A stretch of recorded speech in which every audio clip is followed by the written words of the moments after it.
let's talk about something that I think gets to all of us, the daily routine, right? We're just swimming in these images of the perfect day, but then there's our real life, which is usually a lot messier. So let's get into it. You know that feeling, don't you? The alarm goes off and you somehow already feel like you're behind. It's this weird modern anxiety, this constant pressure to make every single second count. But really, is all that pressure even good for us? Okay, to really get a grip on this pressure, we first have to look at the ideal that society, and especially social media, sells us. We're going to call this ideal Jessie. Jessie is the embodiment of that perfect routine you see online. You know the one. It's flawless, it's efficient, and if we're being honest, it's kind of intimidating. I mean, just look at this schedule. It runs like a finely tuned machine, waking up super early, eating healthy, even squeezing in an educational podcast during the commute. Every single moment is productive. There's no chaos, no wasted time. This is the fantasy of total control that we're all being sold. And this is exactly where the problem begins. We see routines like Jessie's, and we start to think, well, if my day doesn't look like that, I guess I'm not successful. But let's ask the real question. Is a day like Jessie's even possible for most of us? All right, now let's flip the scripts and talk about reality. Let's meet Tom. Now, Tom would love to be like Jessie. He really tries. But Tom is all of us on a tough day. He represents that messy, sometimes chaotic, but completely human reality that most of us are actually living in. The day hasn't even started, and the difference is pretty clear. Jessie is up at 6 a.m. No problem. Tom, on the other hand, has entered into a deep, intense negotiation with his snooze button. A negotiation that, he loses for over an hour. And this slide just captures that morning energy perfectly. Jessie is calm, she's organized. Tom's morning is basically powered by pure panic. It's not just about running late. It's about starting your entire day feeling stressed out, and that feeling just follows you around. For Jessie, the commute is another opportunity for self-improvement. For Tom, it's a full-blown existential crisis. He misses the bus and is just left there at the bus stop, already exhausted, wondering, how did it come to this? Let's check in at midday. Jessie, of course, is eating a healthy, pre-planned salad. And Tom left his lunch on the kitchen counter again. So he ends up buying a huge burger and fries. It's not the healthy choice, but in that moment of stress, it feels like the only choice. And here we have the end-of-day energy crash. Jessie unwinds by cooking and reading a book, but Tom's battery is totally empty. He outsources dinner to a delivery app and then just gets lost scrolling on his phone.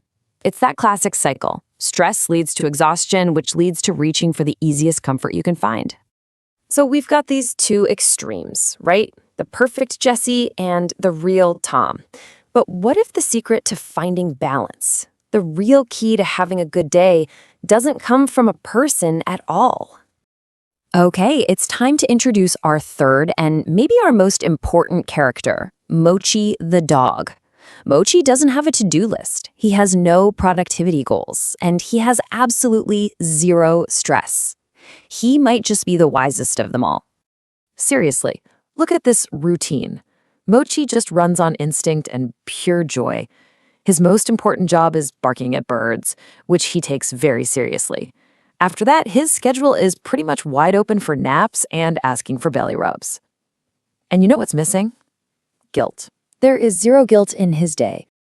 And that right there is the incredible lesson that Mochi teaches us. He's not worried about what he needs to do tomorrow. He's not feeling bad about not being productive enough today. He is just here, happy, in the now. He listens to his body and he does what it needs. So what's the big takeaway here? The goal isn't really to become the perfect Jessie. Maybe the goal is to be a little more accepting of our inner Tom, our messy human side, and to learn a thing or two from our friend Mochi about being mindful and present. Here is the big psychological shift that we all need to make. A machine, it's designed to be perfect. It does the same thing over and over flawlessly.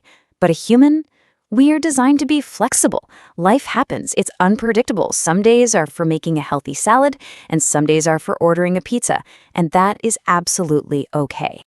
So, how do we actually build habits without all this pressure? Well, first, you have to start ridiculously small. 10 minutes is way better than 0 minutes.